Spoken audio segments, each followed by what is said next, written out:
રૂપિયાના ઘમંડની એક નાની વાત છે સમજવા જેવી.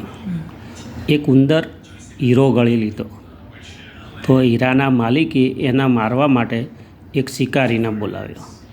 જ્યારે શિકારી ઉંદર મારવા ત્યાં પહોંચ્યો ત્યારે હજારો ઉંદરોએ ઝુંડ બનાવીને એકબીજા પર ચડ્યા હતા, પરંતુ એક ઉંદર બધાથી અલગ બેઠેલો હતો.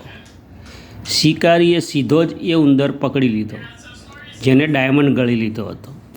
આશ્ચર્યચકિત થતા ડાયમંડના માલિકે શિકારીને પૂછ્યું કે હજારો ઉંદરમાંથી તને કેવી રીતે ખબર પડી કે એ જ ઉંદરે ડાયમંડ ગળી લીધો?